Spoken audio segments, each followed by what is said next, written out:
je suis Mayolek et je suis Disneyphile. Wouh, on va se faire plaisir aujourd'hui. Il y a presque 3 mois de vacances d'été avant que l'école recommence.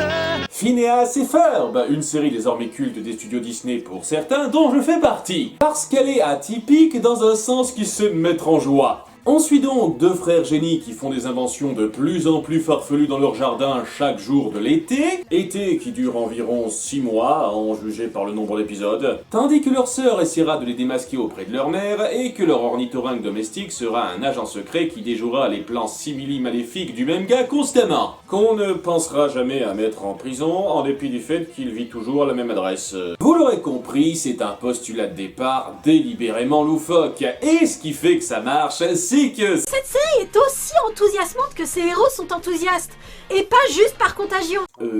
Oui. Et de ce fait... On trouve tous les types d'humour car le rythme effréné des épisodes permet une succession très rapide des gags. Et... La série se renouvelle si bien qu'il n'y a jamais un seul type de gag autour d'un personnage. Mais ça n'empêche pas... Phineas et Ferb, c'est un cartoon. Un cartoon ambitieux, où il y a une continuité, où les relations et la psychologie des personnages sont développées. Et finalement... S'il y a un grand message, c'est tout simplement que la créativité apporte le bonheur et que le bonheur c'est le but de la vie. Ok, merde! Bon, je crois que je n'ai pas grand chose à rajouter à tout ça. Donc, oui, si vous voulez connaître mon ressenti sur cette série, Chucky et Al l'ont déjà parfaitement résumé sur leur chaîne. Bordel, même quand ils sont pas là, ils me cassent les pieds, ceux-là! Qu'est-ce qu'il me reste à faire alors je peux vous donner ça! Comme mes collègues l'ont souligné, c'est une série très enthousiasmante et la très grande majorité de ces épisodes me file la pêche. Mais il y en a certains dans le lot qui arrivent à faire passer une certaine force émotionnelle en plus de ça, et c'est parmi ceux-là que j'ai pioché mes préférés. Numéro 3, 10 ans plus tard. J'aime les épilogues. C'est la marque qu'on prend à cœur la situation des personnages qu'on a créés après toutes les aventures qu'ils ont vécues, et c'est à 100% ce que me renvoie cet épisode épilogue en particulier. 10 ans plus tard donc, on voit où tous les rôles importants de cette œuvre finissent, quelles voies ils vont prendre ou ont déjà prises. Et quand on a passé tout ce temps à suivre ces petits gars et filles auxquels on s'est vraiment attaché, ça fait vraiment un joli nœud au cœur de les voir recevoir cette attention. Oh, pas si vite, c'est le cinéma que je veux étudier et me concentrer sur la tragédie. En termes de comédie, c'est clairement pas le plus percutant qu'on ait eu, mais l'approche en elle-même est suffisamment touchante pour valoir cette place à mes yeux. Sans compter qu'on a enfin la concrétisation qu'on attendait depuis le début. Qu'est-ce que tu fais? Ça.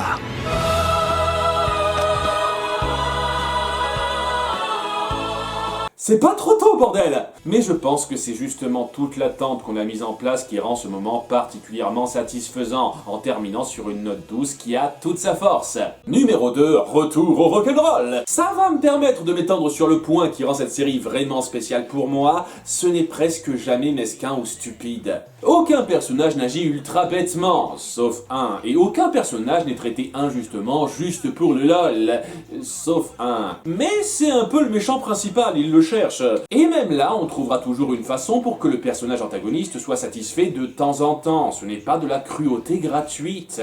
Et Dieu sait que c'est une chose que pas mal de séries comiques adorent faire. C'est vraiment rafraîchissant de voir toute la bienveillance réfléchie qui suinte de cette série, et rien n'illustre ça mieux que l'épisode dont on parle.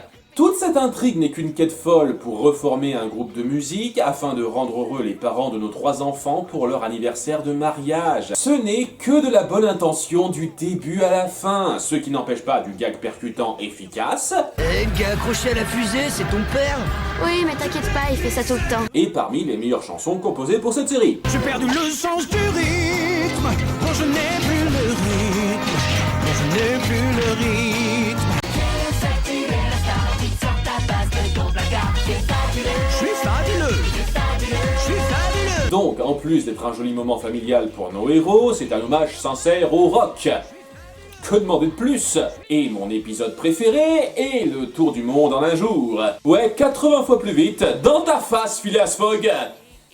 Attendez, Phineas, est-ce que c'est intentionnel? En fait, ses intentions sont un peu particulières parce qu'il veut créer le jour le plus long en jouant sur le décalage horaire. Il nous faut un vrai défi à relever, du genre créer le jour le plus long et le plus amusant de tous les temps. J'avoue que c'est assez original comme façon d'aborder la chose. Cet épisode sera donc une énorme balade autour du globe, en parallèle avec Perry et Doofenshmirtz, parce que comme par hasard, où s'enchaîneront visites culturelles à la sauce Phineas et Ferb, en particulier à Paris, où la VF devient complètement embarrassante pendant 30 secondes. Parlez votre langue.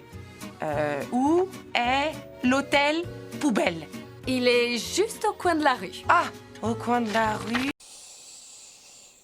Après, comment vous vouliez traduire ça aussi? C'est juste une ode à la créativité et la diversité de cette série, qui n'oublie pas de développer sympathiquement plusieurs relations de personnages, notamment avec la seconde meilleure concrétisation qu'on a eue. Oh, t'as oublié quelque chose en France? Ah oui? Quoi? Ça?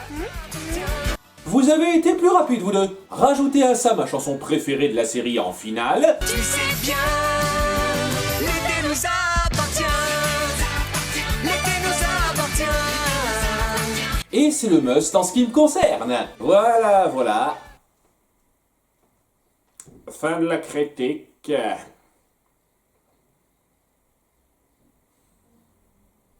Je me sens un peu vache de vous laisser comme ça. Je dois bien pouvoir trouver un truc en plus. Crossover!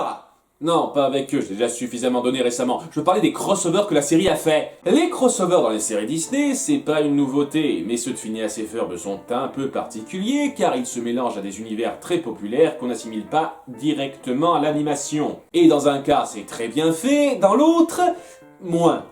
Vous avez vu la miniature, ça devrait pas vous surprendre. On va commencer par le positif. Ouais, Disney a encore exploité la popularité de Star Wars, quel choc. Malgré tout, c'est une très bonne rencontre concrète, où les scénaristes décident de ne pas réellement défaire le premier film de la franchise, mais d'y incorporer les personnages de la série en parallèle. Les événements se déroulent exactement comme dans Un Nouvel Espoir, mais on rajoute nos enfants à côté qui ont leur aventure en même temps que Luke, Anne, etc.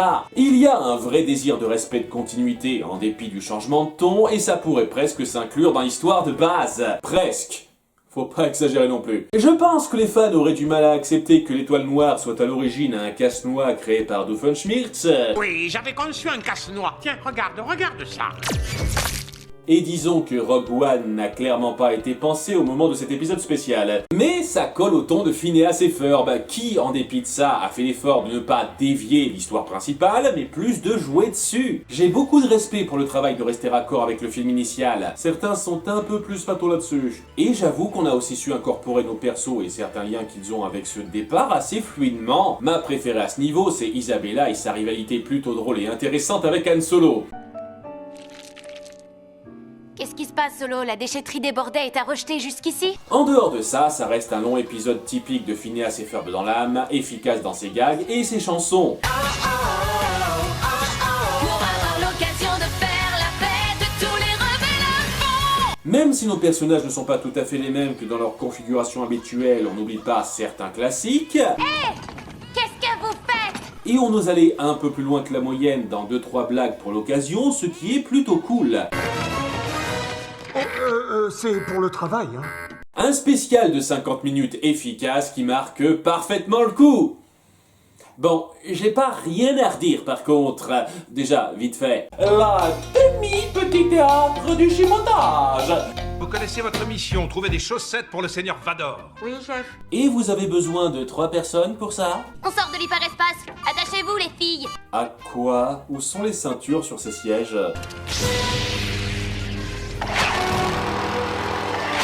Attendez, vous avez entamé le combat avant la fuite de Luke et compagnie, et vous y êtes encore lors de l'attaque de l'Étoile Noire? À un moment donné, vous vous épuisez ou bien? Voilà, c'était tout. J'ai 2 vrais problèmes avec cet épisode spécial. D'une part, si c'est majoritairement un sympathique hommage à Star Wars, sauce Phineas et Ferb, il y a la tendance à faire certains clins d'œil trop rentre-dedans à mon goût. C'est une sorte de bouton d'autodestruction. Quelle idée de concevoir un truc pareil. Je sais ce qu'on va dire que c'est Jar Jar. Jar Jar, c'est nul comme il... Quelqu'un a dit qu'il avait tiré le premier, mais j'aurais juré que c'était l'autre. Le père fermier. On n'est pas de la même famille. Ah non, non, non, y a aucune chance. J'ai compris, vous êtes les 100 millième à faire la remarque. Et c'est franchement dommage que vous ne soyez pas allé plus loin. On conclut tout comme s'il n'y avait plus rien à raconter, alors que c'était l'opportunité parfaite pour relater toute la trilogie originale en parallèle de la même manière. Vous aviez énormément de possibilités de laisser certaines choses en suspens pour teaser une suite, et Dieu sait qu'on adore faire ça à Hollywood, mais vous vous contentez de tout régler, un peu trop vite parfois d'ailleurs, pour quasiment fermer les pistes de suite. Pourquoi vous avez pas fait comme les Griffins, merde? Et c'est vraiment pas une phrase que je compte dire souvent. Mais pour ce que ça aura donné, c'était très plaisant. Je ne peux pas en dire autant de l'autre crossover par contre. Hé, t'en fais! Phineas et Ferb font un crossover! Tout de suite, ça appuie le souci, on s'y penchera. Nos enfants sont en train de surfer sur des astéroïdes. J'adore que ce soit une série où on peut accepter ce genre de postulat sans se poser de questions. Et Perry est déjà en plein milieu de sa petite routine. Je ne sais pas si tu es au courant, mais mon frère Roger est le maire de Danville. C'est vrai, j'ai peut-être dû aborder le sujet de temps en temps, mais pourquoi ne pas le mentionner à nouveau pour que ce soit enfin clair? Je crois qu'il n'y a pas un seul épisode sans un bon échange comme ça. En tant que maire, il a des tas de pouvoirs vraiment chouettes. Alors, j'ai inventé le capteur de pouvoir Inator. Est-ce que ta machine prend le spectre très large de cette définition? Car lorsque ça dérape et que ça pique les pouvoirs des Avengers accidentellement par le biais de la station Phineas, j'ai le sentiment que c'était pas des pouvoirs au sens où tu l'entendais. Tiens, c'est nouveau ça. Qu'est-ce qui se passe? Je ne peux plus bouger! Donc, ça vole aussi le pouvoir des objets. C'est vraiment un très large spectre. Retournons au Shield. Hey, les gars, sans pouvoir, mon armure est coincée. Allez chercher un chariot ou un diable! Tu peux pas juste enlever ça, Tony? En fait, à ce compte-là, pourquoi ça ne pique pas carrément le pouvoir de marcher ou parler? Et pourquoi Hulk ne se retransforme pas en Bruce Banner? J'ai trop de questions tout de suite. Nick Fury retrace vite le signal. Un rayon émis dans le secteur des 3 États a été renvoyé par l'antenne parabolique d'une station spatiale et il vous a frappé à New York, ça venait d'eux. Ah, ce gamin a une drôle de tête pointue. Apparemment, ça t'a aussi piqué le pouvoir de faire des répliques drôles, Spidey. Doofenshmirtz se targue d'avoir piqué ses pouvoirs sur le net sans vérifier qu'il les avait bien, et la coalition des méchants arbitraires le retrace. Moi, MODOK, combinaison parfaite de l'intelligence humaine et de la machine, je me suis connecté à toutes les données informatisées. Moi, MODOK, j'aime me présenter en masturbant mon ego à chaque réplique. Je peux faire la même chose avec mon téléphone. J'ai l'accès gratuit à Internet. Génial! Rassurez-moi, ils sont pas comme ça dans leur série animée. Messieurs, je pense qu'un petit voyage maléfique s'impose. Oh, je m'assois devant. Il n'y a pas assez de place pour toi devant. Rassurez-moi. Ah, Perry l'ornithorynque. Mais vous n'êtes pas Perry l'ornithorynque, qui êtes-vous? Tu connais les super-héros Avengers, mais pas les super-vilains qu'ils affrontent. Montre-nous des appareils Doofenshmirtz. Hein? De la salse pareille? C'est quoi ça, une plante? Montre-nous des appareils. Je ne comprends toujours pas. Ah ah! Il est allemand! De leur côté, les Avengers, qui au passage sont très restreints, pas de Captain America, pas de Black Widow, vont à la rencontre de nos mini-héros. Comme je vous l'ai dit, je crois pas que ce soit nous. Vous ne pouvez pas le voir, mais la déception que je ressens se lit sur mon visage. Tenez, ça va vous rendre le sourire. Ok Tony, toutes tes autres technologies marchent! Fais-toi enlever cette armure et enfile-en une autre! Du jus en boîte. On ne trouve pas ça, Asgard. J'ai attendu d'être à Danville pour m'intéresser à la culture de cette planète. Et on est au nœud du problème, ce ne sont pas les Avengers, c'est une faible caricature des Avengers, sauce Phineas et Ferb. Et ça marche pas vraiment, parce que c'est un ton qui ne leur colle pas. Phineas et Ferb est ouvertement décalé et crée une ambiance unique propre à elle. Y incorporer des personnages iconiques et les faire se plier au même moule, c'est dénaturer ces personnages. Y a qu'à voir les méchants qui acceptent de faire les clowns avec Doofenshmirtz. Non mais respectez-vous! On vole les sacs des aspirateurs. Le seul personnage véritablement respecté d'Avengers, c'est Nick Fury qui est à peu près égal à celui qu'on connaît et qui réagit au délire des personnages de Phineas et Ferb sans entrer dedans. C'était ça l'approche à avoir. Tout comme le crossover avec Star Wars ne changeait pas la mentalité des personnages bien connus, le mélange peut être détonnant. Mais ici, on a juste un épisode lambda glorifié où les persos Marvel ne sont qu'une pâle copie fade d'eux-mêmes qui doivent accompagner le ton. L'approche crossover en perd une bonne partie de son impact. Sinon, Candice a la réaction la plus légitime. Il y a des super-héros dans notre... Candice, ça va passer, viens t'allonger un instant. Oui, c'est ça, respire. Je crois que c'est le personnage le plus identifiable. Elle est totalement excitée à l'idée d'aider ces super-héros dont elle est fan. Je savais pas que t'étais une si grande fan. Tout a commencé quand j'ai fait des recherches pour tout savoir sur Doki Momo et ses copains, les super-héros. Doki Momo-san, le super-héros. Ils ont connu pire comme crossover, je pense. En attendant de savoir ce qui est arrivé à vos pouvoirs, cette machine devrait les reproduire temporairement. Ok, même pour vous, c'est un peu abusé de pondre ça en une transition de plan. Mais Candice fait capoter l'affaire. Tout est prêt? Tout est prêt. Dès que j'aurai Génial, allons-y. effectué le branchement et inversé la polarité. Candice! Même vous êtes pas à l'abri de cette réplique cliché. Donc, à cause de ce souci de polarité, les super-héros ont leurs pouvoirs permutés. Ils ont tous de nouveaux super pouvoirs, sauf Hulk. Il doit avoir ceux de Iron Man, mais son armure, ça lui sert pas à grand chose. Je sens naître en moi l'esprit d'entreprise. Donc, c'est bien juste une question d'armure, merde!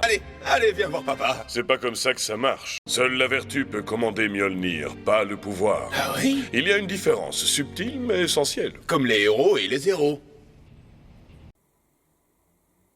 Je vous jure qu'en règle générale, les dialogues tombent moins souvent à plat que ça. Écoute, c'était un accident, mais je voulais vous aider. Je sais que les méchants vont sans Non, doute... tu sais rien du tout. Tu n'y connais rien. Alors s'il te plaît, ne touche plus à nos machines, d'accord? Tu veux peut-être que je m'en aille? Oui, ce serait pas une mauvaise idée. C'était étonnamment méchant de votre part, cet échange. Et en parlant d'échange, à cause de celui de nos super-héros, ils s'en sortent très mal lors du conflit qui suit avec les super-vilains qui ont provoqué une esclandre. Ça pourrait pas être pire. Je vais concéder à cet épisode de ne pas faire la chute évidente à cette réplique, car juste après, un mystérieux ornithorynque masqué vole à leur secours. Mais de qui s'agit-il? Nous ne le saurons jamais. Tu crois que c'était Howard le canard? Comment tu connais Howard le canard? Seulement les pouvoirs s'estompent et à la seconde tentative, Candice se replante. Sinon les adversaires du rayon gamma sont... Oh, mais qui a branché là? Ok, quel abruti programmer une telle machine pour qu'elle s'enclenche automatiquement une fois branchée? Tu reviens nous aider, voilà que Badgett se retrouve ulquifié et qui parsemait la terreur je sais pas où. Et on est de retour à la case départ pour rendre leur pouvoir aux héros. Mais... C'est pas ce pourquoi j'ai signé! Phineas est la bonne patte par excellence. Oui, la situation est plutôt grave, même si ça passe difficilement avec le ton de l'œuvre, mais c'est tellement hors de proportion comme réaction de sa part. C'est peut-être la seule fois de cette série que j'ai l'impression qu'on ne respecte pas un personnage. Et pour du drame forcé en plus. Les méchants finissent par doubler Douf et lui prendre son Inator, tandis que Badgett ulquifié tue des gens innocents.